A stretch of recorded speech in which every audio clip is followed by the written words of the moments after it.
You have to start it on. Add it on. Okay. Hello everyone. Assalamu alaikum. Nurture with Dr. Shafi. इस programme में आप सबका इस्तकबाल है, स्वागत है। You're all welcome. आप जानते हैं इस प्रोग्राम में हम बच्चों की तालीम तरबियत यानी एजुकेशन ट्रेनिंग, सेहत, हेल्थ और करियर से रिलेटेड इश्यूज पे हम बात करते हैं। You have to start it on. Add it on. इसी सिलसिले की एक कड़ी में आज सबका आज फिर से इस्तकबाल है इस टॉपिक पर कि लर्निंग डिसेबिलिटीज का पार्ट 2 जो आज हम करेंगे वो ऐसे प्रॉब्लम्स के ऊपर फोकस रहेगा जो बच्चों के लिखने के जो मशाकिल हैं, डिफिकल्टीज इन राइटिंग, जो बच्चे लिखने में दुश्वारी महसूस करते हैं उनके बारे में बात होगी। आपको याद होगा कि लर्निंग डिसेबिलिटीज के जो पहले पार्ट में हमने पढ़ने से मुताल्लिक जो डिफिकल्टीज हैं, जो मुश्किलात हैं, उस पर हमने बात की थी, जिसको हम डिसलेक्सिया कहते हैं। आज का जो टॉपिक रहेगा वो डिस्ग्राफिया है, यानी बच्चे को लिखने में मुश्किलात जो होती हैं उसको डिस्ग्राफिया कहते हैं। हमने पहले पार्ट में यानी डिसलेक्सिया की जब बात हुई थी तो हमने बात की थी कि जो लर्निंग डिसऑर्डर्स होते हैं, जो लर्निंग डिसेबिलिटीज होते हैं, वो जरूरी नहीं कि बच्चे की जो इंटेलिजेंस है, जो जहानत है या आईक्यू है वो कम हो, जरूरी नहीं। बच्चा नॉर्मल भी हो सकता है और हो सकता है नॉर्मल से ज्यादा ही हो, लेकिन उनमें तरह तरह से लर्निंग प्रॉब्लम्स आते हैं। कुछ बच्चों को पढ़ने में प्रॉब्लम्स है, कुछ बच्चों को लिखने में है, कुछ लोगों को प्रोसेसिंग में है, कुछ लोगों को एक्सप्रेशन में होती है। इस तरह के प्रॉब्लम्स आते हैं, हम उसको एक एक करके डील करेंगे। हमने पहले पार्ट में ये भी बताया था कि इसमें माँ बाप का कोई दोष नहीं होता है, ये किसी को भी हो सकता है, किसी समाजी वर्ग का भी इसमें कोई मसला नहीं। मिसाल के तौर पर कोई गरीब है तो जरूरी नहीं कि इसके पास, इसमें अमीर भी प्रॉब्लम में आ सकते हैं। और एक हमने बात की थी कि ये किसी कोई पर्टिकुलर कंट्री से रिलेटेड नहीं है, मतलब ये किसी भी देश में हो सकता है, किसी भी स्टेट में हो सकता है, किसी भी समाज में आ सकता है। फिर हमने ये बात की थी कि जैसे मिसाल के तौर पर पहले जो है जैसे ही कुछ प्रॉब्लम्स आती हैं इस तरह से पढ़ने लिखने से या एकेडमिक परफॉर्मेंस पुअर होने की वजह से, आप डॉक्टर के पास जाते हैं, पीडियाट्रिशियन के पास जाते हैं, वो बेसिक एग्जामिनेशन करता है, वो रूल आउट करता है कि भाई कोई न्यूरोलॉजिकल इशू जो ट्रीटेबल है, इस तरह की कोई कंडीशन नहीं है, इस तरह से वो डायग्नोस करता है।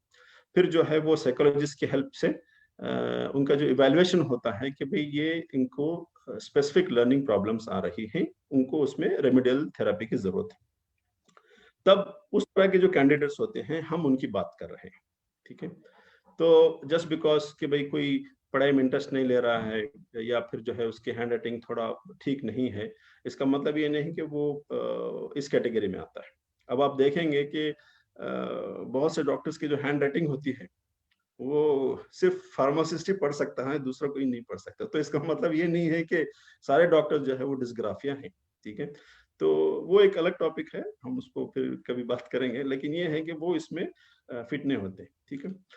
तो इस टॉपिक पे बात करने के लिए हमारे साथ फिर से आई हैं दिल्ली से एक बड़ी स्कूल की स्पेशल एजुकेटर और orator and writer of the book, बहुत ही enthusiastic, full energetic Kanupriya ji. Kanupriya ji, you are welcome to this program again. Thank you so much. Thank you so much, Dr. Shafiq. It is an honor to be associated to you. Thank you so much. आपका जो पहला programme था लोगों ने काफी सराहा and it was very informative and लोगों ने काफी पसंद किया है। So again you are welcome to this program again. Thank you. तो आज हम बात करते हैं डिस्ग्राफिया की। डिस्ग्राफिया जैसे हम जानते हैं कि टीचर्स हो या पेरेंट, कुछ बच्चों को जब ये प्रॉब्लम्स आती है तो वो नोटिस करते हैं कि बच्चा या तो लिखने में इंटरेस्ट नहीं ले रहा है, या फिर क्लास में लिख रहा है लेकिन स्लो लिखता है, या फिर लिखता है हैंड राइटिंग बहुत ही खराब है, मतलब अब पढ़ ही नहीं सकती कि भाई क्या लिखा है, ठीक है। या फिर ऐसा होता है कि जो दो वर्ड्स के बीच में जो स्पेस आना है वो जो है इट्स नॉट प्रोपोर्शनेट, ठीक है। या फिर जो है वो लिखने की जो लाइनें होती हैं उससे क्रॉस करके ऊपर नीचे जाता होता है, तो इज नॉट मेंटेनिंग यूनिफॉर्मिटी, ठीक है। या फिर ऐसा लगता है कि बच्चा तो समझता है लेकिन वो सेम थॉट्स को लिख नहीं पा रहा है, यानी अपने आप को एक्सप्रेस नहीं कर पा रहा है, ठीक है। तो इस तरह के इश्यूज आते हैं जो हम आगे चल के बात करेंगे। या फिर जो है अजीब किस्म से जो अपना राइटिंग पोस्चर करता है, तो टीचर को या पेरेंट को लगता है कि ये बच्चे में थोड़ा कहीं ना कहीं कुछ प्रॉब्लम है।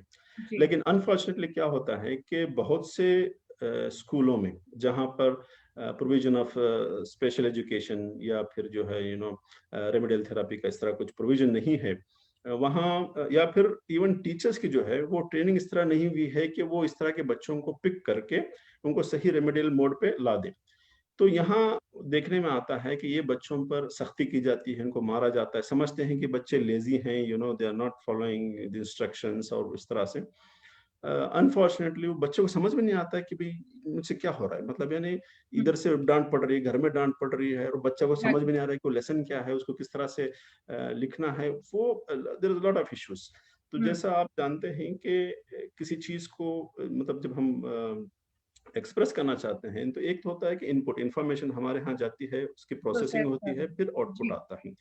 तो ये प्रोसेस में कहीं भी कुछ तो प्रॉब्लम आ सकती है। तो ये जब इस तरह का होता है तो हमें पेरेंट्स एंड टीचर्स जो है वो हेल्पलेस नजर आते हैं, एंड दे फील फ्रस्ट्रेटेड कि भाई इस तरह के बच्चों को क्या करें। प्रिया जी, आपका जो अनुभव है, आपका जो एक्सपीरियंस है, वो क्या बताता है कि how common it is? Sir मैं इसको डेफिनेशन से स्टार्ट करना चाहूंगी। आपके क्वेश्चंस एंड आपका एक्सप्लेनेशन बहुत एब्सोल्यूट है, it is very nice and appropriate as well.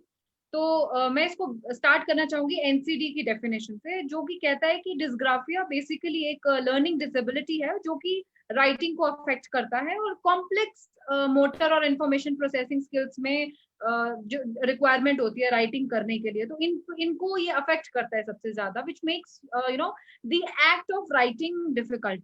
उनके लिए स्पेलिंग्स लिखना, हैंड राइटिंग जो होता है वो प्रॉब्लमेटिक हो जाता है, putting thoughts on paper, and the children of people with dysgraphia can also have trouble organizing the necessary components of like letter, essay और assignments। अगर आप उनको इकट्ठे एक साथ बोल देंगे लिखने के लिए तो उनके लिए स्ट्रगलिंग एरिया माना जाता है। फॉर एग्जाम्पल सोचना और लिखना ये दो अलग अलग टास्क हैं और इनको एक साथ करना ये मल्टी सेंसरी अप्रोच इंक्लूड करता है, और इसको एक साथ करना उनके लिए डिफिकल्ट या फिर चैलेंजिंग हो सकता है। तो मैं आपके सामने कुछ कॉमन कैरेक्टरिस्टिक्स रखना चाहूंगी जो इंडिविजुअल्स विद डिस्ग्राफिया जो है वो इंक्लूड करते हैं। फॉर एग्जांपल सबसे पहली कॉमन चीज जो होगी वो होगी बच्चों में जो हम लोग एजुकेटर्स जो स्कूल टीचर्स होती है मेन स्ट्रीम क्लास की, वो हमें कंप्लेन कर सकती हैं ये कह करके कि मैम बच्चे की ना हैंडराइटिंग बहुत इलेजिबल है, कुछ भी है ये लिखता है समझ ही नहीं आता। तो सबसे पहला कोर आप कंप्लेन कैरेक्टरिस्टिक जो आप फाउंड आउट कर सकते हैं वो सबसे पहला यही है कि इलेजिबल हैंडराइटिंग। फिर number 2 you can say that there is a poor pencil grip. अब आप या मैं या कोई भी और हम लोग जब पेन पकड़ते हैं या पेंसिल पकड़ते हैं तो 3 तरीके की ग्रिप्स को हम फोकस करते हैं। एक होता है पेंसिल ग्रिप, वो इस तरीके से होता है, और ट्राइपॉड ग्रिप होता है जिनमें हम थंब और अपनी दोनों फिंगर्स को इन्वॉल्व करते हैं। It is like this. Most of the people they right with tripod grip. And जो यंगस्टर्स होते हैं, जैसे अब अगर हम लोग किंडरगार्टन की बात करें ना, यंग बच्चों की बात करें अर्ली चाइल्डहुड ईयर्स में, तो अगर उनको गाइड ठीक से नहीं किया जाएगा तो उनकी नाइफ होल्डिंग होती है। So it is like this.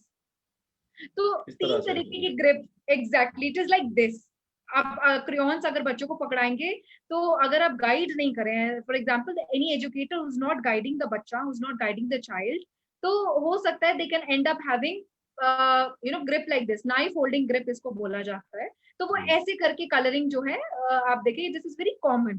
तो पुअर पेंसिल ग्रिप जो है एक निशानी हो सकती है, एक कॉमन कैरेक्टरिस्टिक है जो कि चिल्ड्रन या पीपल विद डिस्ग्राफिया में आप इसको इंक्लूड कर सकते हैं। आगे चलते हैं, मैं आपको और काफी सारी इंटरेस्टिंग चीजें भी मैं बताती जाऊंगी and I will keep it very crisp also. They avoid writing और ड्राइंग टास्क। आपको रीजन या एग्जाम्पल सुनने को मिलेगा, मतलब वो एक्सक्यूज देंगे आपको। मैं आपको एग्जाम्पल देती हूँ कैसे कि मैम मुझे ना लिखना पसंद नहीं है, आप मुझसे सुन लो। तो मुझे याद तो बड़े अच्छे से हो जाता है, मैं आपको सुना दूंगा। तो there that means they have this is under the specific learning disability, it's a part of specific learning disability. तो बच्चे अक्सर अवॉइड करते हैं drawing task and writing tiring. एक और बड़ा कॉमन एग्जांपल है, जो बच्चे कहते हैं कि मैम आप तो बहुत ज्यादा बोर्ड पे लिखते हो, मैं इतना नहीं लिख पाता हूँ। यानी कॉपिंग में भी प्रॉब्लम है और लिखने में भी प्रॉब्लम है। और वो एक सबसे कॉमन एक्सक्यूज जो मैं अपने लास्ट 5 years में यूजुअली बच्चों में देखती हूँ सर, वो कहते हैं मैम हम थक गए, अब हम और नहीं लिख पा रहे हैं।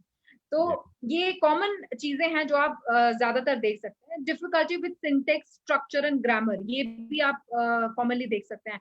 Saying words out loud while writing, अगर मैं आपको कहूँ कि आपने लिखना है और जो जो आप लिख रहे हैं आपको उसको तेज तेज बोलना है, तो again there are 2 tasks at one time, वो नहीं कर पाएंगे। So that's again happens, this again happens to be a challenge for children and people with dysgraphia.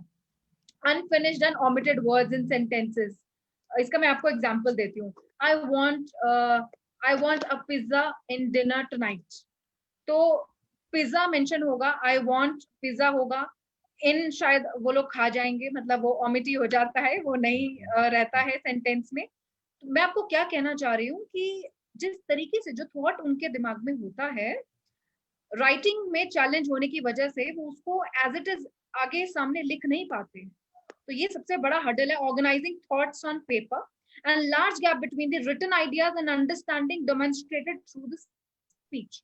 जितना अच्छा वो बोल लेंगे उतना अच्छा वो लिख नहीं पाएंगे। तो ये सबसे अच्छा कैरेक्टरिस्टिक मैं अभी जो भी मैंने आपसे शेयर किया, ये वो कॉमन कैरेक्टरिस्टिक्स हैं जो हम डिस्ग्राफिया में अक्सर देखते हैं कॉमनली, जो स्कूल टीचर्स रिपोर्ट करती हैं, जो बच्चे में आप देख सकते हैं कि हम थक गए हैं मैम, अब और नहीं लिख पा रहे हैं। इस तरीके की आप ऑब्जर्वेशन को आप दिमाग में रखिए, और फिर आगे फर्दर हम एजुकेटर्स को रिपोर्ट कर सकते हैं, स्पेशल एजुकेटर्स को, कि उस बच्चे की प्रॉपर इंटरवेंशन को प्लान किया जाए। कानुप्रिया जी, मैं जो दर्शक देर से ज्वाइन हुए हैं उन्हें याद दिलाना चाहूँगा कि हम जो लर्निंग डिसेबिलिटी सीरीज है उसमें दूसरी कड़ी में जो है हम डिस्ग्राफिया की बात कर रहे हैं, जिसमें बच्चों को लिखने की प्रॉब्लम आ सकती है। यहाँ ये भी हमें ये ध्यान में रखने की ज़रूरत है कि ये अक्सर फैमिली में देखा गया है कि एक से ज़्यादा बच्चों को हो सकता है। इसका मतलब ये नहीं कि ये माँ या बाप का दोष है इसमें, लेकिन ये है कि इसको अर्ली आइडेंटिफाई करके उसको रेमेडियल मोड में डालने से जो है उसके काफ़ी प्रॉमिसिंग रिजल्ट्स आते हैं, उस पर हम बात कर रहे हैं। और एक चीज़ यहाँ ध्यान रखने की ज़रूरत है कि जो स्पेसिफिक लर्निंग डिसऑर्डर्स होते हैं उसमें एक के साथ दूसरी चीज़ें भी आ सकती हैं। मिसाल के तौर पर किसी को पढ़ने की प्रॉब्लम है तो साथ में हो सकता है कि बच्चे को ADHD भी हो या हाइपर एक्टिविटी हो, या फिर ऑटिज्म हो सकता है, या इस तरह कुछ और चीज़ें भी हो सकती हैं। तो जब हम किसी चीज़ को देखते हैं बच्चे में, तो ये सारी चीजें भी ध्यान में रखने की जरूरत, मतलब मिसाल जब डॉक्टर के पास जाता है बच्चा तो ये सारे वो देख के थोड़ा इवेलुएट करना चाहिए, और करता भी है। और जब उनका IQ असेसमेंट होता है तो उससे भी पता चलता है कि बच्चा जो है वो IQ के मामले यानी इंटेलिजेंस के बारे में नॉर्मल है नहीं है, क्योंकि हम जो बात कर रहे हैं वो नॉर्मल इंटेलिजेंस की बात कर रहे हैं, यानी बच्चा नॉर्मल है, एवरेज है, और उसके साथ में ये प्रॉब्लम्स आ रही है। क्योंकि अगर बच्चा लो IQ इंटेलिजेंस है या फिर उसको और कुछ कोमॉर्बिडिड कंडीशंस हैं तो फिर उनको कैसे डील किया जाता है वो एक अलग चीज है। तो हम अदरवाइज नॉर्मल बच्चा है, ठीक है, उसको राइटिंग की प्रॉब्लम आ रही है एंड उसको थोड़ा बहुत रेमेडियल मेजर्स की जरूरत है, जो हम बात करें उसकी हम बात कर रहे हैं। अच्छा कानुप्रिया जी, जरा हमें ये बताइए कि चूंकि आपके यहाँ काफी बच्चे आते हैं, एक बड़ी स्कूल है, lot of students come under this category, जो स्पेशल एजुकेशनल नीड्स के बारे में भी बात हो सकती है। तो आपको क्या लगता है या फिर आपके जो अनुभव में है कि वो ये किस तरह की जो वजूहात या रीजंस की वजह से जो इस तरह के जो केसेस आते हैं, वो कॉमनली जो आपके नजर में आता है, यानी ये etiology है जी, जी, did you get my point? I think you're talking about the etiological yes yes factors yes, or the prevalence rate in the school. अगर हम डॉक्टर शफीक, अगर हम इटियोलॉजी की बात करें, इटियोलॉजी होता है पॉजिटिव फैक्टर, हमारे व्यूअर्स मे बी समझेंगे इस बात को। बेसिकली किसी भी प्रॉब्लम को जब हम फेस करते हैं तो हम सोचते हैं कि इसका रीजन क्या हो सकता है, why is it happening with us और with anybody, why are we encountering this. हमें कैसे पता चलेगा कि अगर है तो ये क्यों है, इसका रीजन क्या है। तो बेसिकली इटियोलॉजी जो है, इटियोलॉजिकल फैक्टर है डिस्ग्राफिया का, वो ये कहता है कि it is a writing disorder. अब राइटिंग का जो इशू है, again it is related to the functioning of the brain, processing of the brain. And since it's a part of specific learning disability, इसमें लर्निंग भी affect होती है, तो performance भी अफेक्ट होती है। तो न्यूरोलॉजिकल इसको इम्पेयरमेंट में तो नहीं काउंट करेंगे, बट यस हम ये कह सकते हैं कि it is a writing disorder, जिसमें राइटिंग बहुत ज्यादा आते हैं। और ये होता क्यों है, इसका रीजन क्या है? मिथ्स एंड माइथोलॉजी के अकॉर्डिंग तो हम ये कहते हैं कि एक 90% ऑफ इंटेलिजेंस जो है वो मदर से आता है।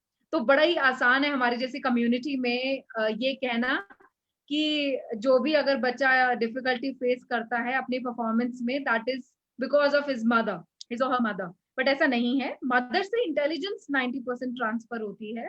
स्किल डेवलपमेंट ये सारा नेचर वर्सेस नर्चर थ्योरी पे भी डिपेंड करता है। When a baby is born, when a child is born, मैंने बताया आपको हमारे लास्ट सेशन में, तो प्रोसेसिंग जो है उस टाइम पे, जो नियोनेटल स्टेज है, जिस टाइम पे बेबी डिलीवर हो रहा है, जो पैदा हो रहा है, उस टाइम पे अगर एक्सटर्नल फोर्सेप्स भी अप्लाई किए जाएंगे, बच्चे को हेड पर कोई एक्सटर्नल टूल यूज किया गया है, which is very it is a grave concern. और उस टाइम अगर कोई टूल यूज किया गया है, लग गया, इंजरी हुआ है, या ब्रीदिंग, मतलब बच्चे का जो फर्स्ट ब्रेथ है, बर्थ क्राई जिसे बोलते हैं, अगर वो जो ब्रेथ है वो डिले हो गया है, तो उसकी वजह से भी तो न्यूरोलॉजिकल इंपेयरमेंट हो सकती है। तो काफी सारे रीजंस इसमें इंक्लूडेड होते हैं। ब्रेन का जो इम्पेयरमेंट है, जिसके बारे में हम न्यूरोलॉजिकल इश्यूज हम बात कर रहे हैं, तो प्रोसेसिंग में इशू होने की वजह से डिस्ग्राफिया होता है, ये एक रीजन है। दूसरा ये भी होता है कि अगर उनको नर्चरिंग यानी the kind of inputs a teacher gives during the education of the child, अगर उस टाइम बच्चे की ग्रास्पिंग अच्छी नहीं है और बच्चा अंडर डायग्नोसिस में चला गया, डायग्नोस हुआ ही नहीं है, नो डायग्नोसिस स्टेट अगर आ गई है गलती से, मतलब बच्चे को इशू है लेकिन वो डायग्नोस होने से रह गया है, तो ये इशू भी जो है लीड करता है डिस्ग्राफिया में। मैं आपको एक और चीज मैं बताना चाहूंगी, नो डायग्नोसिस स्टेज जब आ जाती है, बेसिकली जब हमें पता ही नहीं लगता कि बच्चे को डिस्ग्राफिया है, तो अनट्रीटेड जाएगा वो बच्चा, उसको इंटरवेंशन हम नहीं दे पाएंगे, तो we can the child will definitely miss out on to the information communicated during the classroom discussion. जैसे असेसमेंट में पुअर स्कोर करना, सेल्फ एस्टीम लो हो जाना, और क्लास में जो कॉन्फिडेंस है, मतलब मेरे हिसाब से I think it's been 7 years since I have been working into the field of special education. बच्चे के साथ जब भी कोई एजुकेटर काम करती है, सबसे पहले उस बच्चे की एस्टीम को राइज करना बहुत जरूरी है।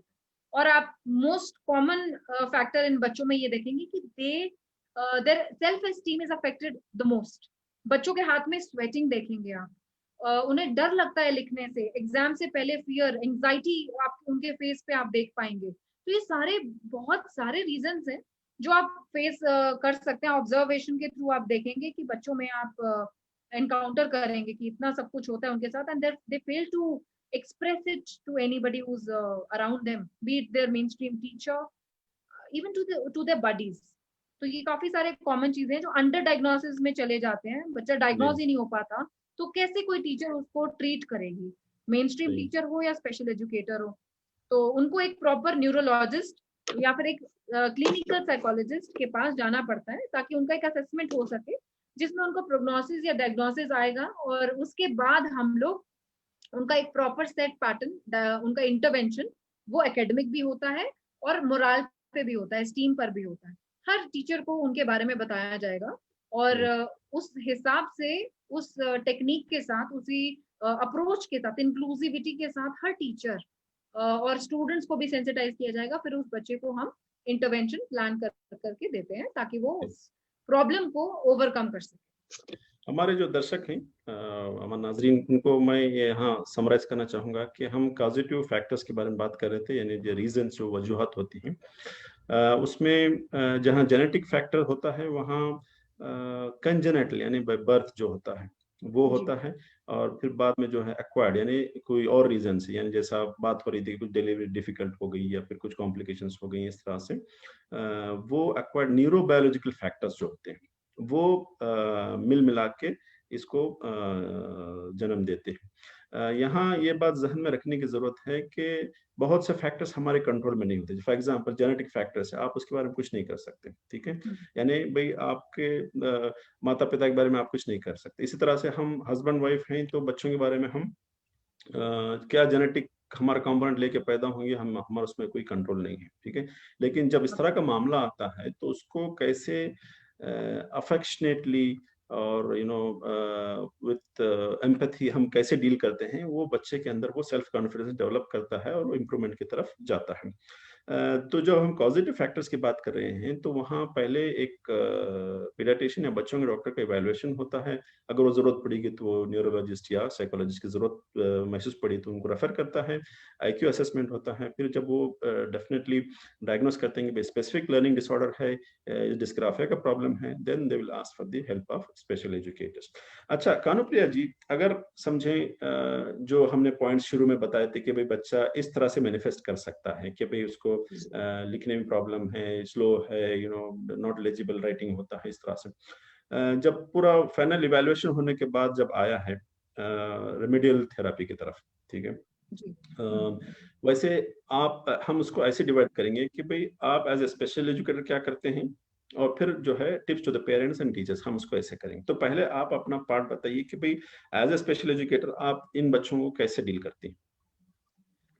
डॉक्टर शफीक, हम लोगों के पास साइकोलॉजिकल असेसमेंट रिपोर्ट आता है। साइकोलॉजिकल असेसमेंट रिपोर्ट में बच्चे की इश्यूज को क्लियरली मेंशन किया जाता है, जो कि एक क्लिनिकल साइकोलॉजिस्ट के थ्रू किया गया होता है।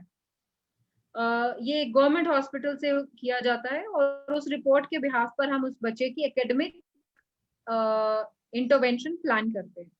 उसमें हर एजुकेटर के लिए, ये मैं स्पेसिफिकली बोलना चाहूंगी स्पेशल एजुकेटर्स के लिए, जब भी किसी भी तरीके की डिसेबिलिटी या डिसऑर्डर को वो इंटरवेंशन प्लान कर रहे हैं तो उनके कैरेक्टरिस्टिक्स को, उनके फीचर्स को, उनके सिम्टम्स को हमेशा दिमाग में रखें और पहले रैपो बिल्डिंग बच्चे के साथ स्टार्ट करें। रैपो बिल्डिंग में क्या होता है कि फर्स्ट 2 to 3 सेशंस जो है बच्चे को कन्विंस करने में लगते हैं कि हम आपके लिए कुछ अच्छा करने जा रहे हैं, और बच्चे को स्लाइट अवेयरनेस देना बहुत जरूरी होता है। अब जब मैं ये बता रही हूँ कि स्लाइट अवेयरनेस देना जरूरी है, इसका मतलब ये नहीं कि हम बच्चे को टैग कर रहे हैं कि आप डिस्ग्राफिक हो। नो, ये लाइन नहीं यूज करनी है। लेबलिंग नहीं होगा। Basically we need, exactly sir, you got it right. So we need to tell them in such a beautiful manner, in an amazing manner कि उनको इश्यूज हैं, वो काफी बच्चों से आगे हैं, काफी बच्चों से बेटर हैं। थोड़ी से एरियाज में कुछ इश्यूज वो फेस कर रहे हैं जो हम भी करते थे, हमें उनको कॉन्फिडेंस में लेना है। So the very first thing that we do is build the rapport between the child and it is between the two of us, between the special educator and the baby and the child. First 2-3 sessions go with the rapport building, and we tell them that we are going to train them for something good that is going to happen very soon. Then we ask them out so that the child is able to verbalize what he or she faces. For example, while I was dealing with children with dysgraphia and dyslexia, especially, both the children, they used to come to me and they used to tell me, ma'am, the teachers, they tell us that we are not good in speed. Why, when it comes to copying something from the blackboard, ma'am, why is it so? I try very hard. मैं बहुत जल्दी करता हूँ, मुझसे क्यों नहीं होता है ma'am? So I asked them, आप करना चाहते हो? अगर आप करना चाहते हो, I can help you out with that. So there are few strategies that we actually follow, and Dr. Shafiq, you'll be amazed to listen to this. ये hidden चीजें हैं. These are called latent skills that we educators usually do. अब इसे बताने में मैं आपको बताना चाहूंगी, बड़ी पेक्यूलियर डिफरेंट है ये, आपने पहले पता नहीं कभी सुना है कि नहीं। तो सबसे पहली चीज जो हम करते हैं ना, हम कहते हैं कि स्ट्रेच करो, अपने हैंड्स को स्ट्रेच करो। अब वो ऊपर की तरफ भी होता है, upper stretching, and we tell them to do like this also. Few people they put their hands in putty. ये ऑक्यूपेशनल थेरेपिस्ट बहुत ज्यादा कॉमनली यूज करते हैं, ताकि बच्चे की जो यहाँ का पावर कह लीजिए, या फिर जो उनको, मैंने बताया कि उनको स्वेटिंग हाथ में बहुत होता है और एंग्जाइटी भी बहुत होता है ना, तो उनको हम ये कुछ बॉल स्क्वीज करने के लिए भी दे देते हैं कि चलो let's play with the ball, हाँ, you catch it, I catch it. ये जो चीजें इतनी सारी मैं आपको बता रही हूँ, हम हर सेशन में हर बार नहीं करते हैं, थोड़ा थोड़ा करके करते हैं, जैसे 2-3 at a time. Next session में हम 2-3 और अलग चीजें कर लेते हैं। हम लोग कर्सिव से प्रिंट राइटिंग पे फोकस ज्यादा करते हैं, अब क्योंकि कर्सिव जो होता है वो उसमें बहुत ज्यादा एफर्ट लगता है बच्चे का। आप फाइन देखिए मोटर बहुत ज्यादा मूवमेंट्स हैं। कर्व्स मेंशन्ड होते हैं, एग्जैक्टली तो सबसे पहली चीज क्या होगी, हम इंसिस्ट करते हैं कि बच्चा लिखे, जरूर लिखे। लिखने पे हमारा पूरा फोकस होता है, वो गिव अप ना करे। जस्ट इन केस हमें ये लगता है कि नहीं कर पा रहा है बच्चा, तो हम उन्हें टेक्स्ट टू स्पीच फॉर्मेट पर स्विच कराते हैं, दैट इज टाइपिंग। ये सीबीएसई का एक प्रोविजन है, उनके पास जब ये लेटर जाता, जो लेटर एक स्कूल की तरफ से एक लेटर जाता है, एक एप्लीकेशन जाता है जिसमें साइकोलॉजिकल असेसमेंट का रिपोर्ट भी जाता है, तो जी इस रिपोर्ट के जाने के बाद सीबीएसई प्रोविजन देती है डॉक्टर शफीक की बच्ची जो है पेपर हैंड रिटन लिखने की बजाय उसको टाइप करके लिख सकते हैं। जी तो जी हम उसके लिए भी बच्चे को ट्रेन करते हैं। उनका ये जो साइक है ना, द इंटेंशन की हम एंग्जाइटी में आ जाएंगे, हमें स्ट्रेस हो जाएगा, हमें लिखना होगा, तो उससे वो जी ओवरकम कर जाते हैं सडनली, एंड जो वो प्रोसेसिंग है सोच करके लिखना, वो ऑटोमेटिकली चेंज हो जाता है। एक और चीज हम बहुत कॉमनली करते हैं बच्चों के साथ, that is switching paper and pains. कुछ बच्चों के पेन्स जो है उनका जो ग्रिप होता है डॉक्टर शफीक, वो ना पतला हो सकता है, कुछ बच्चे मोटे पेन यूज करने में कंफर्टेबल फील करते हैं, जी और जस्ट इन केस अगर वो किसी भी तरीके के पेन में कंफर्टेबल नहीं, तो हम लोग ग्रिपर्स लगा करके देते हैं, रबर जी ग्रिपर्स होते हैं, उन्हें आगे टिप से थोड़ा सा ऊपर हम लगा देते हैं ताकि वो स्लिप ना हो, क्योंकि आप देखेंगे यूजुअली बच्चे कंप्लेन करते हैं कि मैम स्वेटिंग बहुत हो रही है, हाथ में बहुत पसीना आ रहा है, तो उनको लिखने जी में वो स्लिप करता है, पेन बहुत ज्यादा स्लिप करने लगता है। तो ये इस तरीके के कुछ हम इंटरवेंशन जो प्लान करते हैं। हम लोग ऑडियो रिकॉर्डिंग्स भी परफॉर्म करते हैं, क्योंकि बच्चे को लिखने की बजाय रेसिटेशन में लर्निंग जल्दी हो जाती है। अब क्योंकि हमने पिछले सेशन में ये देखा था कि ऑडियो विजुअल लर्नर्स ज्यादा होते हैं, तो उनको लर्निंग जो है हम ऑडियो रिकॉर्डिंग्स के थ्रू भी कराते हैं, वीडियोस भी इंक्लूड करते हैं, बट ऑडियो वीडियो रिकॉर्डिंग्स के थ्रू हम कराते हैं, ताकि जी कोई भी कॉन्सेप्ट है, बेसिकली टारगेट ही होता है कि उस कॉन्सेप्ट को वो लर्न कर लें और अच्छे से एग्जिबिट कर पाए when it comes to giving. यानी इनपुट तो जा ही रहा है, उसको वो ढंग से प्रोसेस करें, और when the time comes of giving the output, वो उसको ठीक से कर पाए। रिसाइटिंग वर्ड स्पेलिंग, ये बहुत कॉमन है, हम इसको बहुत अच्छे से कराते हैं। जो बड़े वर्ड्स होते हैं, हम चंकिंग एक प्रोसेस होता है, उसको हम ब्रेक कर करके कराते हैं। बेसिकली बहुत कॉमनली यूज किया जाता है छोटे बच्चों के साथ। 2-3 लेटर्स को डिवाइड, मतलब तोड़ के फिर बोलते हैं, ज्वाइन करके, तोड़ना है बोलना है, तोड़ना है बोलना है, ऐसे। सो कुन स्कैप्स कोलन, लेट्स से एक वर्ड है, तो कुन स्कैप्स कोलन, अब इसको एक साथ बोलेंगे, कुन स्कैप्स कोलन। तो this is how we go about it. बहुत ज्यादा रिगरस वर्ड स्पेलिंग्स बोलनी पड़ती है, एफर्ट बहुत लगता है, एजुकेटर बोलता है, बच्चा बोलता है, तो इस तरीके की ट्रेनिंग हम उनको देते जाते हैं। ब्रेन स्टॉर्मिंग आइडियाज, जैसे हम आपको किसी को भी बोलते हैं कि अगर सिचुएशन वाइज होता है, उसमें क्या बच्चे की थिंकिंग कैपेसिटी इन्वॉल्व होगी, और फिर बच्चा जो है उसको मतलब लिख पाएगा, लिखने की इनकैपेसिटी जो है उसमें हम उसको इन्वॉल्व करते चले जाते हैं। मल्टीपल ड्राफ्ट्स की ट्रेनिंग हम लोग देते हैं। उसमें क्या होता है कि बच्चे को ये दिखाया जाता है कि कोई भी प्रिंट फॉर्मेट है, कोई भी बुक का फॉर्मेट है, तो उसमें मार्जिन होते हैं, तो 2 वर्ड्स की स्पेसिंग जो है वो आपकी स्मॉलेस्ट फिंगर जितनी होनी चाहिए। जब हम ऐसा कहते हैं तो ऑटोमेटिकली हम बच्चे को ये गाइड कर रहे हैं कि उसका काम नीट होना चाहिए, तो हम जी बोल नहीं रहे हैं कि आपको साफ लिखना है, so that it does not create a pressure in the babies mind कि मुझे ये बोला जा रहा है कि मेरा हैंडराइटिंग, इनडायरेक्टली बोला जा रहा है कि मेरा हैंडराइटिंग साफ नहीं है। जी और हम उनको क्या बोलते हैं कि हमें, आप और मैं, हम दोनों ऐसे करते हैं कि हम 2 वर्ड्स के बीच का जो स्पेसिंग है वो स्मॉलेस्ट फिंगर का रखेंगे, तो 2 वर्ड्स के बीच का गैप जो है आपकी स्मॉल फिंगर जितना होना चाहिए, और दोनों तरफ मार्जिन रखेंगे ताकि वो बिल्कुल एक बुक के जैसा ही लगे। And once the child finishes writing the page, हम राइट साइड का मार्जिन जो है सर, हम उसको रिमूव कर देते हैं, वो इतना नीटली प्रेजेंटेशन होकर के आता है कि बच्चे को मोटिवेट करता है कि ये मेरा ही काम है, और देखते देखते वंस द दिस द बच्चा, the child excels in this domain, हम उनकी स्पीड पे काम करना स्टार्ट करते हैं। तो ये 8-9 टिप्स हैं जो हम बच्चों के साथ कॉमनली यूज करते हैं। जी अब हम आते हैं मेन स्ट्रीम टीचर्स पर, आपने कहा था ये तो था जो स्पेशल एजुकेटर्स बच्चों के साथ अक्सर जी करते जी हैं। एक एक और चीज है बहुत इंटरेस्टिंग, मैं बताना चाहूंगी। मेरे साथ एक बहुत ही अच्छी टीम होती है। ऑक्यूपेशनल थेरेपिस्ट हमारे बहुत अच्छे से गाइड करते थे, क्योंकि वो सेंसरी प्रोसेसिंग पे काम करते हैं और एलडी में सबसे ज्यादा इसी पे फोकस किया जाता है। तो डॉक्टर अजीत पादी मेरे साथ हुआ करते थे, he is also from south India. तो उन्होंने हमें गाइड किया था कि बच्चों के साथ हम लोग ना स्पेसिंग नंबर नंबर गेम्स करते थे, वर्ड गेम्स करते थे। कैसे, मैं आपको बताती हूँ, बहुत इंटरेस्टिंग है ये। हम बच्चों को अपने सेशंस में बुलाते थे और बोर्ड पर कुछ नंबर्स लिख देते थे। ये एब्रप्ट नंबर्स होते हैं डॉक्टर शफीक। हम लोग जैसे फोन नंबर्स लिखते हैं ऐसे नहीं, कुछ भी लिखते हैं। जैसे हम स्टार्ट कर रहे थे 4 नंबर से, 4 डिजिट नंबर से, तो उनको कहते थे कि आपने आप ऊपर देखना है 4 digit number, and then you have to copy down. Then एक हफ्ता हम सिर्फ 4 डिजिट्स पे काम करते थे, फिर नेक्स्ट वीक हम उसको 6 कर देते थे, फिर नेक्स्ट जी वीक हम उसको 9 कर देते थे। आप मानेंगे, मतलब हमारे लिए भी बहुत सरप्राइजिंग था। देखते ही देखते आई थिंक 4th या 5th वीक में हमारे स्टूडेंट्स 15 डिजिट तक भी स्विच कर गए। अच्छा यानी जो उनका प्रोसेसिंग है वो काफी इम्प्रोवाइज हो रहा था, बहुत इम्प्रूव कर रहा था, डे बाय डे अच्छा होता जा रहा था।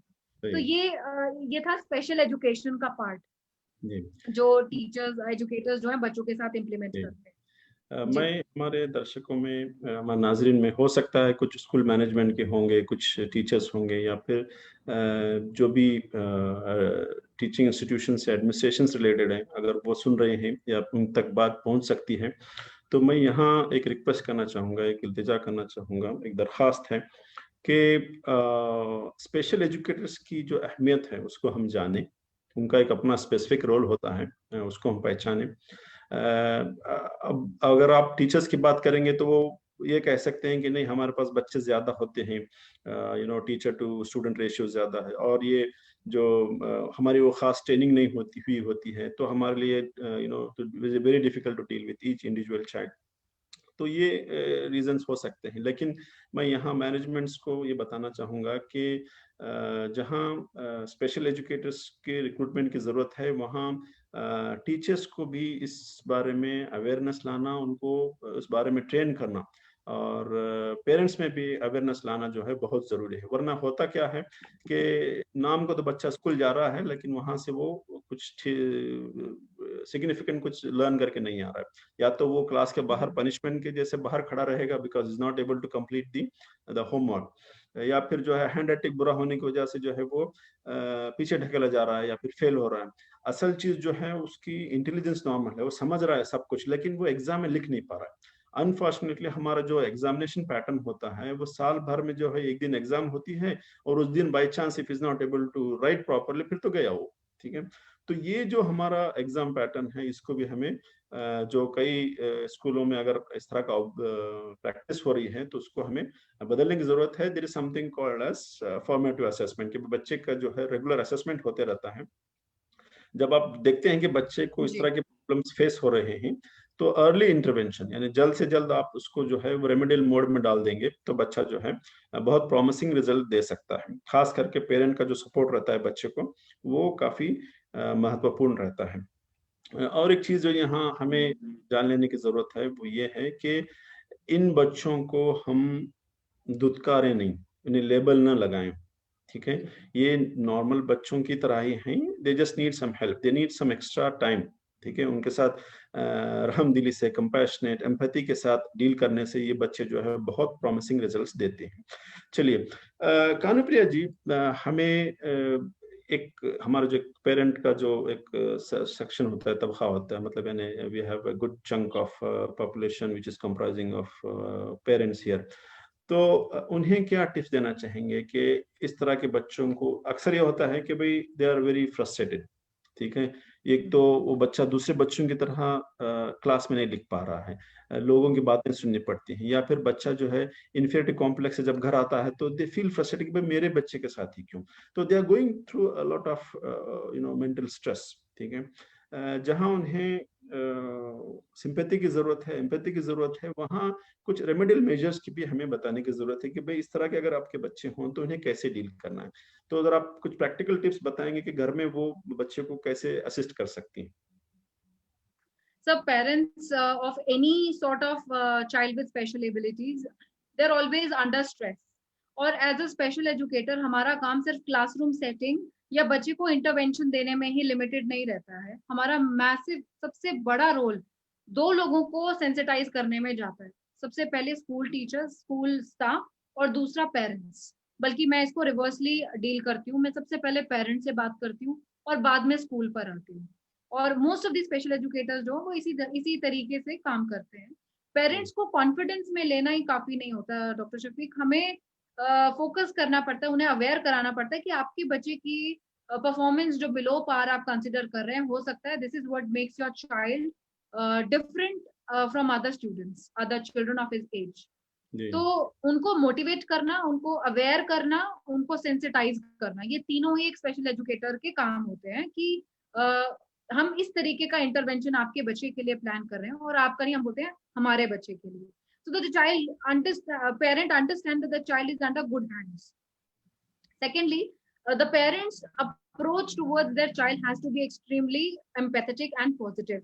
उसको भी स्विच करना हमारा ही रोल होता है, क्योंकि जब तक एक बड़ी कॉमन सी बात है कि स्कूल से अक्सर पेरेंट्स को ये सुनने को मिल सकता है कि आपके बच्चे का काम पूरा नहीं है, टाइम पे एग्जाम नहीं दे पाता, मार्क्स इतने कम आते हैं, क्लास में किसी एक्टिविटी में पार्टिसिपेट नहीं करता, सब कुछ ही तो नेगेटिव और नो में चला जाता है।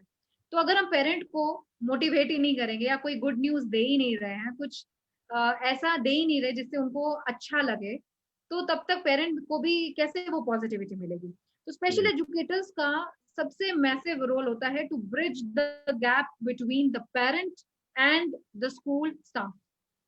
बेसिकली काउंसलर्स और स्पेशल एजुकेटर्स यही सबसे बड़ा काम करते हैं कि इन दो वर्गों के बीच ये जो गैप हो जाता है, इसको ब्रिज करने का काम काउंसलर्स और स्पेशल एजुकेटर्स का ही होता है। तो पेरेंट्स से जब हम बात करते हैं डॉक्टर शफीक, हम उनसे पूछते हैं कि आपकी प्रॉब्लम्स क्या क्या हैं, आप क्या फेस करते हैं। पहले हम उन्हें वॉमिट आउट करने देते हैं, पहले आप बोल लीजिए। फिर जब वो सारा कुछ बोल लेते हैं, सब कुछ बोल लेते हैं, we are always a good listener. ध्यान से सुने, ध्यान से समझें, उनकी जितने भी इश्यूज हैं सबको सुन ले, ताकि तभी तो हम जो बोलेंगे उनको हिट करेगा। तो इंटरवेंशन हम पहले नहीं दे सकते। First of all we all of us have to be very good listeners. तो उनको सुनते सुनते हमें ये पता चल जाता है कि हमें क्या प्लान उनके साथ डिस्कस करना है घर पे देने के लिए। तो मैं आपके सामने जो रखने जा रही हूँ वो एक सेट ऑफ कम्युनिकेशन आप कह सकते हैं बिटवीन पेरेंट एंड मी। तो हमारे पास पेरेंट आते हैं, कहते हैं स्कूल से हमें इतनी कंप्लेंट्स मिलती हैं, इसकी 100 में से 4 नंबर आते हैं, मैथ्स तो बिल्कुल भी नहीं कर पाते, इसको कहीं ये तो नहीं, इसको कहीं वो तो नहीं, अदरवाइज एक्टिविटीज में तो बहुत अच्छा है, बैडमिंटन भी खेल लेता है, और नोटबुक्स थोड़ी हैंडराइटिंग बुरी है, बाकी सब में तो अच्छा है, मेरा बच्चा बहुत अच्छा है madam. So this is what they come up with, very confuse very confusing statements. अगर आप इसके बिहाफ पे अगर प्रोग्नोसिस करने लगे तो आप बहुत कंफ्यूज हो जाएंगे। तो इसीलिए हमारे पास साइकोलॉजिकल असेसमेंट रिपोर्ट एडवांस में होती है हमारे पास। तो उनको हम इंटरवेंशन कैसे गाइड करते हैं कि आप हमेशा बच्चे के लिए पॉजिटिव रहे, जो कि पेरेंट के लिए डॉक्टर शफीक हमेशा पॉसिबल नहीं होता। घर में कभी कभी एम्बियंस खराब भी हो सकती है, लड़ाई का माहौल भी हो सकता है। हर घर में हमेशा पॉजिटिविटी रहे ये भी लाजमी नहीं है, that's not possible at all again. Exactly आप यू कैन नॉट अश्योर कि सिर्फ बच्चे के सामने, आजकल बहुत कम फैमिलीज ऐसी हैं जो बच्चे के सामने लड़ाई नहीं करती, क्योंकि उस बच्चे पे एडवर्स इफेक्ट हो सकता है। तो इन सब बातों को ध्यान में रखते हुए हम उनको, पेरेंट को थोड़ा सेंसिटाइज करते हैं कि आपको कोई भी बात करनी है, आपको ये ध्यान में रखते हुए करनी है कि आपका बच्चा, the child learns more through your actions lesser than your words in comparison to your words. So as we say actions speak louder than words. तो बच्चे के सामने आप कुछ भी इनैक्ट कर रहे हैं वो बहुत मैटर करता है। नंबर 2, उसका डायरी डेली प्रेशर में चेक करने की बजाय उसको एम्पैथेटिक होकर के चेक करें कि आज आपके साथ दिन में कुछ ऐसा हुआ, अच्छा मेरे साथ ना ऐसा हुआ, आपके साथ कैसा हुआ, हाउ वाज योर डे। अगर बुरा बच्चा, देखिए 1-2 दिन 3 दिन 1 हफ्ता 2 हफ्ता नेगेटिव बताएगा, बट पेशेंस के साथ कोई भी चीज को डील किया जा सकता है। And I think love is something that can change anything.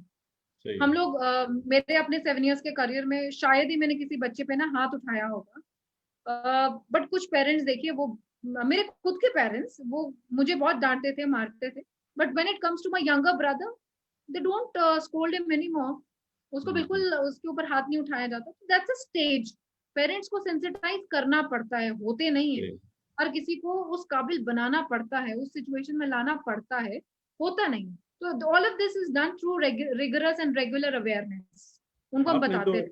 आपने जो टर्म यूज किया सेंसिटाइजेशन ऑफ पेरेंट्स, मैं इसको जी यहाँ हाईलाइट करना चाहूंगा कि हम जो ये प्रोग्राम कर रहे हैं basically it's part of that, कि भाई लोगों में अवेयरनेस हो कि भाई इस तरह का प्रॉब्लम होता है, इसको अर्ली आइडेंटिफाई करना है, और जो है अर्ली इंटरवेंशन करने से ये जो है बच्चे दे परफॉर्म वेरी वेल।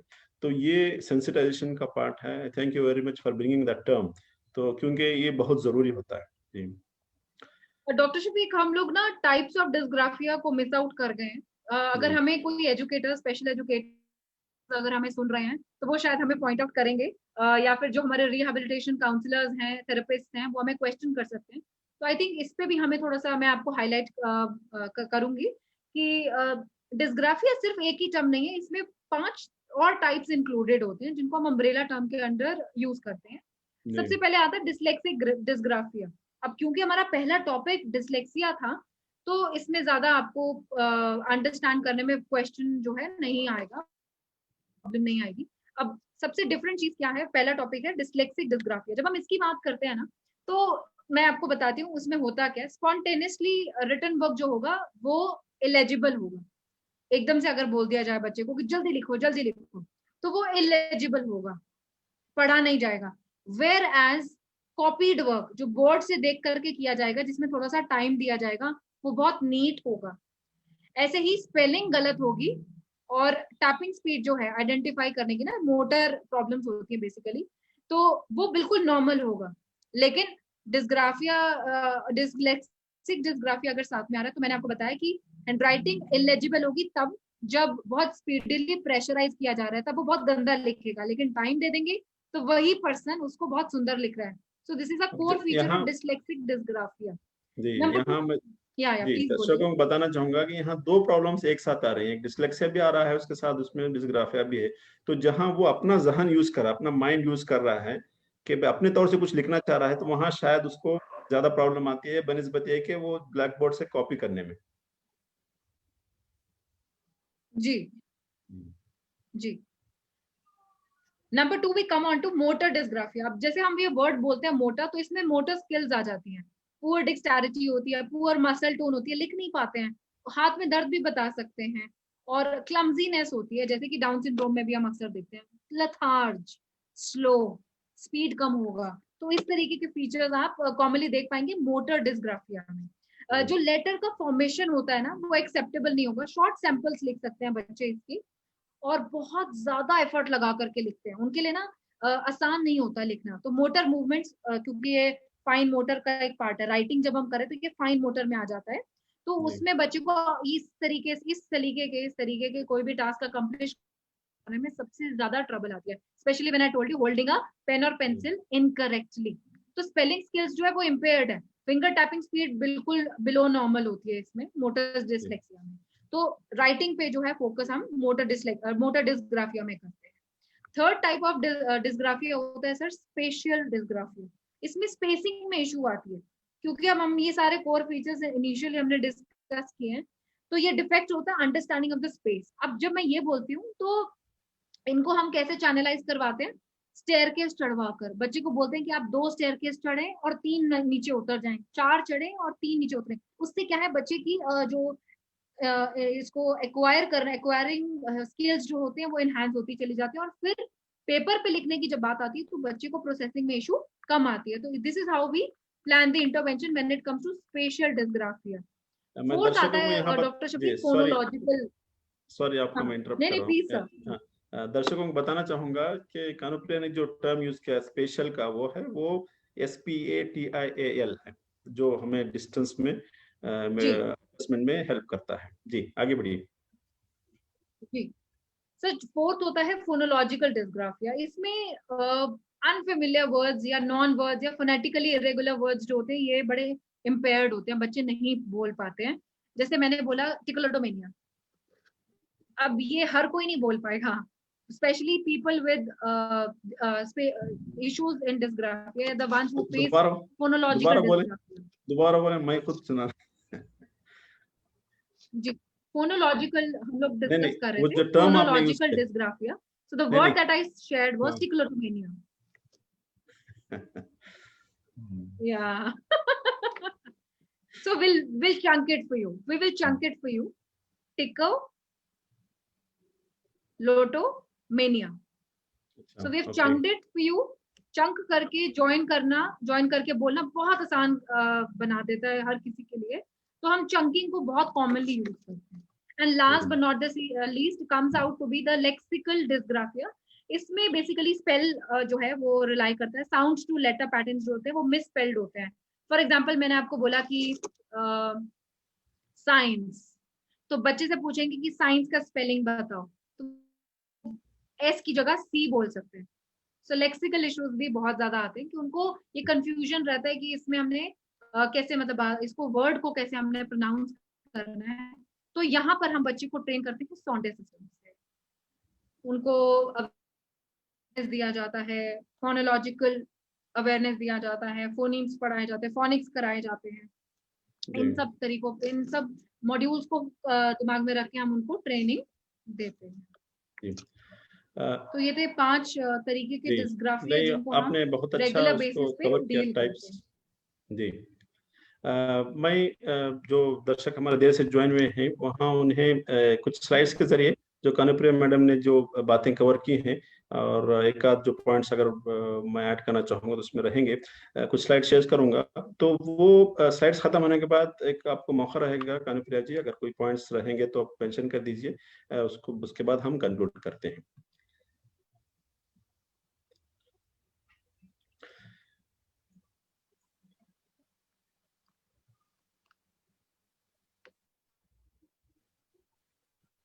कुछ स्लाइड दिखाई दे रहे हैं आपको? जी जी जी जी. ये है वो जो आपने पेंसिल ग्रिप की जो बात कर रही थी कि अलग अलग मेथड से जो करते हैं बच्चे. Pencil grip. हाँ जी. तो ये पेरेंट्स की जो मतलब याददाश्त के लिए कि भाई जो अलग अलग बच्चे जो है इस तरह, अगर आप देखते हैं कि अगर आपका बच्चा इस तरह का पकड़ रहा है तो उन्हें मतलब थोड़ा अलर्ट होने की जरूरत है कि कहीं बच्चा आपके डिस्ग्राफिया से तो सफर नहीं हो रहा है. जो नॉर्मल ट्राइपॉड होनी है वो राइट साइड पे है. वो this is what is expected. अब आप देखेंगे कि इसके बाद जो है अब उसका रेमेडी जो है कि भाई अगर आपका बच्चा इस तरह होता है तो उसको ये है कि हम अक्सर जो है मारते हैं, या तो टीचर मारता है तो पेरेंट मारता है. तो यहाँ हमने उसको मार जो लिखा हुआ है ऊपर MAR, और this is to remind it is not physical मार but it is short form of modifications, accommodations and remediation. ठीक है. तो हमें कोई भी बच्चा जो डिस्ग्राफिया से मतलब मैंने जूझ रहा है तो उसको आप मारे नहीं, बल्कि इसको अलग अलग MAR के तरह डील करें. ठीक है. मॉडिफिकेशन ये होता है कि भाई यू चेंज योर एक्सपेक्टेशंस और टास्क टू मिनिमाइज और avoid the area of weakness. ठीक है. तो ये हमारा मतलब जो है इस तरह के बच्चों से हमें कैसे डील करना है उसको हमें थोड़ा मॉडिफाई करना पड़ेगा. दूसरा जो है अकोमोडेशन है वो providing alternatives to written expression, जो हम आगे एक स्लाइड में आपको कवर करेंगे, जो ऑलरेडी कानुप्रिया जी ने बताया है. फिर जो है रेमेडिएशन यानी providing instructions for improving the hand writing and writing skills. जो भी पॉइंट्स आ गए हैं कानुप्रिया की तरफ से वो यहाँ होते हैं रेमेडिएशन. तो आप मार को याद रखें, ठीक है, लेकिन मारे नहीं बच्चे को. ठीक है. ये जो कानुप्रिया जी ने अलग अलग जो पेंसिल ग्रिप के जो ये ग्रिप्स मिलते हैं, अवेलेबल हैं, उसके बारे में बात की थी. ये अलग अलग शेप्स में आते हैं. बच्चे जो है उसको बहुत पसंद से पकड़ेंगे. इंस्टेड ऑफ आप बच्चे को मार रहे हैं कि भाई आप पेंसिल को इस तरह पकड़ें, इस तरह पकड़ें, अगर ये देख के थोड़ा समझाएंगे तो बच्चा बहुत आसानी से पकड़ लेगा and it will be normal pencil grip, जो बच्चे को लिखने में आसानी होगी. ये अलग अलग तरह के पेन्स आते हैं जो बच्चे को जो है नॉर्मल ट्राइपॉड होल्डिंग जो मतलब पेंसिल ग्रिप होती है उसको पकड़ने में आसान. तो बच्चे को हम जिस पॉसिबल मेथड से हो सकता है उसको नॉर्मल राइटिंग की तरफ लाने में हमारी कोशिश होनी चाहिए. जस्ट बिकॉज वो किसी वजह से नहीं लिख पा रहा है या इस कंडीशन से सफर हो रहा है, इसका मतलब ये नहीं कि वो बिल्कुल ही किसी काबिल नहीं. हमें उसे एम्पावर करना है. ठीक है. उसके किसी एरियाज में उसको हेल्प की जरूरत है, उस एरियाज में हेल्प को करके उसको आगे बढ़ाना है. ये हमारा as a parent, as a teacher, ये हमारा काम बनता है. इसी तरह के अलग अलग ग्रिप्स आते हैं जो नॉर्मल, मतलब आपका रिस्ट जो है वो कैसे पोजीशन होना है, ताकि नॉर्मल राइटिंग पोस्चर के लिए भी वो जरूरी होता है। और इवन जैसा अगर नॉर्मल अप्रोप्रिएट पोस्चर को मेंटेन न करते हुए लिखते हैं तो बहुत जल्दी थक जाते हैं, क्योंकि मसल स्ट्रेन होते हैं एंड वो आधा होमवर्क भी नहीं कर पाते हैं, बिल्कुल ही वो थक जाते हैं। तो वो हमें उसका भी ध्यान रखने की जरूरत है। इस तरह के कुछ रिस्टबैंड्स भी मिलते हैं जो आपको प्रॉपर पोजीशन ऑफ पेंसिल पे भी हेल्प करते हैं, क्योंकि अगर आप बिल्कुल वर्टिकल लिखते हैं तो शायद वो पेंसिल की नोक जो है जल्दी टूट जाएगी, या फिर जो है वो आप बहुत ज्यादा प्रेशर से लिखेंगे, यानी बच्चा जो है। तो इसीलिए जो है normal normal posture of pencil जो है वो मेंटेन करने के लिए इस तरह के रिस्टबैंड्स भी अवेलेबल होते हैं, उसको भी हम इस्तेमाल करके बच्चे को हेल्प कर सकते हैं। फिर इसी तरह से जो आपके स्लैंडिंग बोर्ड्स आते हैं, तो डिपेंडिंग अपॉन, क्योंकि नॉर्मल पोस्चर मेंटेन करना जो है लिखते जब वो बहुत जरूरी। अक्सर बच्चे क्या करते हैं कि एक पूरा हाउंच बैक जो होता है इस तरह से रख के पूरे डेस्क के ऊपर बहुत ही बो करके सारा प्रेशर हाथ पे डालते हुए लिखते हैं इस तरह के बच्चे।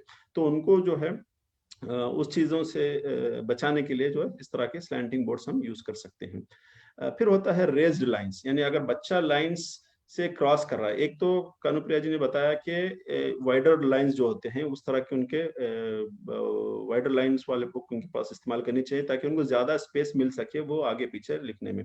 दूसरा जो है नीचे पिक्चर के नीचे पार्ट में आप देखेंगे दीज लाइंस आर रेज्ड, यानी उनको पता चलता है कि भाई इस लाइन के बाद हमें क्रॉस नहीं होना है। ठीक है, सो इट्स बेसिकली लाइक आप ट्रैफिक रोड पे जो है आप देखे होंगे कि हाईवे पे बीच में सफेद या येलो पट्टियां लगाई होती हैं फ्लोरेसेंट, तो ताकि आपको पता चले कि भाई हाँ आपको वो पट्टी क्रॉस करके नहीं जाना है। तो इस तरह से जो रेज लाइंस होते हैं वो बच्चे को विद इन द लाइंस लिखने में हेल्प करती हैं। इसी तरह होता है हाईलाइटेड लाइंस जो होते हैं। ठीक है, अगर बच्चा जो है बिल्कुल ही वो लाइंस को देख नहीं पा रहा है, या फिर जो है वो उससे आगे पीछे जा रहा है, ऊपर नीचे जा रहा है, तो भी जो है इस तरह के हाईलाइट लाइन वाले बुक से भी आप बच्चे को हेल्प कर सकते हैं, ताकि वो सीधे लाइन पे लिख सके। और एक होता है कि ग्राफिक ऑर्गेनाइजर, जो वेन डायग्राम भी हो सकता है, फ्लो चार्ट भी हो सकता है, आइसक्रीम कोन के शेप में भी हो सकता है। तो बेसिकली बच्चे के जहन में जो चीज है वो उसको अलग अलग कॉन्सेप्ट मैप में डाल के लिखता है, जरूरी नहीं कि वो बाकायदा सेंटेंस ही बनाए। ठीक है, तो यानी जैसा आप कानुप्रिया जी कह रहे थे कि बीच बीच में जो है वो थोड़े वर्ड्स बच्चा उड़ा देता है। ठीक है, तो वो हम बच्चे के वहाँ सेंटेंस मेकिंग एबिलिटी चेक नहीं कर रहे हैं। बेसिकली बच्चा कॉन्सेप्ट समझ में आया नहीं है, मेन पॉइंट्स वो लिख देता है, यही काफी है। फिर बाद में जब हम उसकी वर्बल एग्जामिनेशन लेते हैं तो वो बच्चा अगर पॉइंट्स पूरे कवर कर देता है तो काफी है। जरूरी नहीं है कि वो यहाँ एक वर्ड मिस किया है, 2 वर्ड मिस किया है, वो माने नहीं रखती हैं। स्पेशली हम उसको चाह रहे हैं कि भाई जितना हो सके उससे मैक्सिमम आउटपुट लें उससे, उसको, ताकि उसका प्रॉपर असेसमेंट हो। और एक होता है कि ये जो आप स्क्रीन पे देख रहे हैं कि multi sensory strategy for muscle memory. ठीक है, इसमें जो है कौन सा वर्ड किस तरह से लिखना है, एक आप गूगल कर सकते हैं हैंड राइटिंग विदाउट टीयर्स। ठीक है, तो इसमें भी आपको एक अलग अंदाज से जो है बच्चे की लर्निंग एबिलिटी को प्रमोट करने के लिए। और एक होता है आईफोन पे एक ऐप आता है वेट ड्राई ट्रैक। ठीक है, इस पे बच्चा अपनी उंगली से भी लिख सकता है। ठीक है, या आप क्रेयॉन से भी लिख सकता है। क्रेयॉन को तो मार्क पड़ेगा, लेकिन उंगली से लिख सकता है। फिर बाद में स्टाइलस से भी आप यूज कर सकते हैं। तो ये इट्स लाइक अ स्लेट। ठीक है, तो बच्चा इसमें जितने मतलब चाहे जो है वो प्रैक्टिस कर सकता है। तो उसे एक फन एक्टिविटी होती है, साथ में जो है वो लर्निंग भी हो रही होती है। आप उसको एयरप्लेन मोड में डाल के दे सकते हैं ताकि रेडिएशन ना हो। और एक जो है आईपैड के ऊपर जो है आप इसको ये कर सकते हैं, जिसको वर्कशीट्स जो है वो लेस टीडियस हो जाते हैं। मतलब जितने नंबर ऑफ वर्कशीट्स डालें इसमें, डिलीट करें, ऐड करें, वो मसला नहीं है। ऐसा नहीं है कि भाई टीचर ने एक शीट दी थी, बच्चे को उसने खराब कर दिया, अब बच्चा बहुत परेशान है कि भाई कल टीचर मुझे मारेगी because I did not right properly. इसमें जितने मर्तबा चाहे वो जो है प्रैक्टिस कर सकता है, फिर वो अल्टीमेटली चाहे तो जब फाइनल होता है तो वो प्रिंट निकाल के दे सकते हैं। तो जिन लोगों के पास आईपैड है, फैसिलिटी है, तो ये पेपर नोट्स और स्नैप नोट टाइप जो है इस्तेमाल कर सकते हैं। इससे भी जो है बच्चे को फन लविंग मैनर में जो है ट्रेन किया जा सकता है। आजकल जो वही होता है कि भाई वॉइस टाइपिंग जो होता है, ठीक है ना, तो ये इसके बारे में कानुप्रिया जी ने बताया है कि बच्चा जो है उसके जो माइंड में है वो अगर वो वॉइस मॉड्यूल के थ्रू वो अगर टाइप करा सकता है तो फिर तो दैट इज इनफ। जरूरी नहीं कि हर बच्चा एक ही तरह का लिखो। भाई उसकी एक प्रॉब्लम है कि भाई he is not able to write legibly because of his problem, ठीक है, उन्हें सारे मेथड ट्राई किए, नहीं हो रहा है, इसका मतलब ये नहीं कि वो सीखना छोड़ देगा, नहीं, ठीक है। तो ये जो मोडालिटीज हैं, जो टेक्नोलॉजिकल एडवांसेस हैं, उसको इस्तेमाल करते हुए जो है बच्चा अपने थॉट्स को प्रोड्यूस कर सकता है। और एक जो है, आप माइक्रोसॉफ्ट ऑफिस में भी जो है आप उसको डिक्टेशन टू टेक्स्ट कर सकते हैं, ठीक है ना, बच्चा जो है वो अपने थॉट्स लिख सकता है, तो वो उसमें टाइप होते जाता है, तो उसको भी हम इस्तेमाल करते हुए कर सकते हैं। फिर एक होता है word talk talking spell checker, ठीक है। तो अगर एक तो जहाँ लेजिबल राइटिंग का है वहाँ स्पेलिंग का भी प्रॉब्लम आ सकती है डिस्ग्राफिया में, तो वहाँ जब ये प्रॉब्लम होती है तो ये टूल इस्तेमाल करते हुए बच्चे को जो भी वर्ड वो लिखना चाहता है वो एक तो प्रोनाउंसिएशन यहाँ उन्हें सुनाई देता है, दूसरा जो है करेक्ट स्पेलिंग भी दिखाई जाती है, फिर वो अकॉर्डिंगली रिप्लेस कर सकता है। कभी कभी सिनोनिम भी उसमें ढूंढने में आसानी मिलती है, तो ये भी एक टूल इस्तेमाल करके हम बच्चे को हेल्प कर सकते हैं। और एक होता है कि भाई टॉकिंग डिक्शनरी होती है, ठीक है। तो इसमें एक तो ये है कि बच्चे की जो है अगर स्पेलिंग पूरी ठीक पता नहीं है, ठीक है, तो वर्ड की मतलब यानी जब वर्ड बताया जाता है तो उससे जो करेक्ट स्पेलिंग आती है वो भी पता चलता है। At the same time it's like a fun for me, एक भाई जो खामखा वीडियो गेम्स उस तरह में टाइम वेस्ट करने के बजाय अगर ये इस तरह के एजुकेशनल टूल्स इस्तेमाल करते हुए बच्चे का इंटरेस्ट मेंटेन करते हुए हम उसको आगे प्रगति, तरक्की, डेवलपमेंट की रोड पे ला के छोड़ते हैं, तो I think that is what is expected from us. फिर जो कानुप्रिया जी ने कहा कि वॉइस रिकॉर्डर्स जो इस्तेमाल कर सकते हैं, अलग अलग मॉडल्स में आते हैं, अलग अलग प्राइसेस में आते हैं, खास करके जो बच्चे अर्ली एज में अनरिकग्नाइज होते हैं, यानी मिसाल के तौर पर छोटी एज में for some reason they go unrecognise, उनको किसी ने पिक नहीं किया, ठीक है, किसी तरह से प्रमोट होते गए, जो है फिर जाके जाके जब बड़े ग्रेड्स में आते हैं तो फिर उन्हें मुश्किल आनी शुरू हो जाती है, क्योंकि वो सारे जो लेक्चर्स है जो नोट्स दे रहे हैं ये नहीं लिख नहीं पाते हैं, they can not right because उनकी जो जो राइटिंग एबिलिटी है वो बहुत पहले से डेवलप हो रही थी और अनरिकग्नाइज थी और डेवलप ही नहीं हुई है, और ऑल ऑफ ए सडन लगते हैं कि बड़ी क्लास में जो है उन्हें नोट्स लेना प्रॉब्लम आ रहा है। तो ये जो वॉइस रिकॉर्डर्स होते हैं इससे जो है बच्चे नोट्स रिकॉर्ड करके अपने घर पे आके फिर उसको एक ज्यादा मर्तबा सुन के जो है वो कॉन्सेप्ट समझने में इस्तेमाल कर सकते हैं। फिर जो कानुप्रिया ने जो कहा कि भाई जो स्ट्रेस बस्टिंग बॉल्स होते हैं, स्ट्रेस बॉल्स, ठीक है, तो उससे जो है ये तो एक गेम की तरह होता है, लेकिन साथ में उनकी जो फाइन मोटर के लिए जो मसल्स रिक्वायर्ड होती हैं वो मसल जो है उनकी स्ट्रेंथ डेवलप होती है, जहां उन्हें स्ट्रेस रिलीज हो रहा है एट द सेम टाइम उनकी जो कोऑर्डिनेशन की जो मसल्स हैं वो स्ट्रेंथन होते हैं, वो मजबूत होती हैं। तो ये देखने में तो खेल नजर आ रहा है लेकिन वो बच्चे को बहुत हेल्प करती हैं लिखने के मसल्स को स्ट्रेंथन करने में। फिर कानुप्रिया ने जो शुरू में कहा कि स्ट्रेच करने की वाली बात, स्ट्रेच कर सकते हैं आप, रब भी कर सकते हैं इस तरह से जो है ना, जब लिखने से पहले जब आप रब करते हैं तो basically you are activating yourself, जो मसल स्टिफ हैं फॉर वॉट एवर रीजन, या तो स्ट्रेस की वजह से हो या फिर बहुत वक्त से आपने कुछ लिखा नहीं है, तो जो मसल्स हैं उनको रिलैक्स करने के लिए है शुरू में जो है आप रबिंग करके फिर अपना काम बच्चे को असाइन कर सकते हैं। फिर जहां हम राइटिंग पोस्चर की बात कर रहे थे वहां ये भी जरूरी है कि सही पोस्चर पे लिखना वो भी बहुत जरूरी होता है। ये जो हमने कहा कि देखिए इस तरह जो रॉन्ग पोस्चर बताया गया, बच्चा हॉन्च बैक लिखा हुआ है, यानी वहाँ वो सारा प्रेशर जो है हेड का प्रेशर नीचे की तरफ है और पूरा प्रेशर जो है हाथ के ऊपर होता है, तो बहुत जल्दी बच्चे थक जाते हैं और सही भी लिख नहीं पाते हैं, एंड लॉन्ग टर्म जो है उनकी बैक प्रॉब्लम्स भी आ सकते हैं जिसको हम स्कोलियोसिस कहते हैं। स्पेशल अब हम यहाँ पर एज ए पेरेंट हो या एज ए स्कूल मैनेजमेंट या टीचर्स हो या एज ए सोसाइटी, हमें ये जानने की जरूरत है कि कुछ बच्चों को स्पेशल नीड्स की जरूरत होती है, ठीक है, ये उनका हक बनता है और उसको हमें बगैर कोई स्टिग्मेटाइजेशन के, बगैर कोई लेबल लगाए, बगैर कोई धुतकारने के, हमें उन्हें ये हेल्प प्रोवाइड करने की हमें कोशिश करनी चाहिए। जो जो रिसोर्सेज अवेलेबल हैं उनको पुल करने की जरूरत है और उन बच्चों को जो है नॉर्मल मेन स्ट्रीम में लाने की हर तरह से कोशिश करने की जरूरत होती है। और सबसे अहम बात जो है वो बच्चों को इस बारे में बात करने की जरूरत, पहले उन्हें बताने की जरूरत है। सपोज एज ए पेरेंट के भाई ये तुम्हें प्रॉब्लम आ रही है तो इसका मतलब ऐसे तुम स्कूल में क्यों ऐसे मतलब दूसरे बच्चे तुम्हें सता रहे हैं या फिर टीचर जो है आपके साथ अलग बर्ताव कर रही है तो ऐसा क्यों है, तो वो जब वो मामला समझते हैं तो फिर वो कोऑपरेट करने ज्यादा लगते हैं और हमें हमारा जो एम्पैथेटिक अप्रोच होता है उससे भी जो है बच्चे एम्पावर्ड फील करते हैं, कॉन्फिडेंट फील करते हैं and they help us in fighting this problem.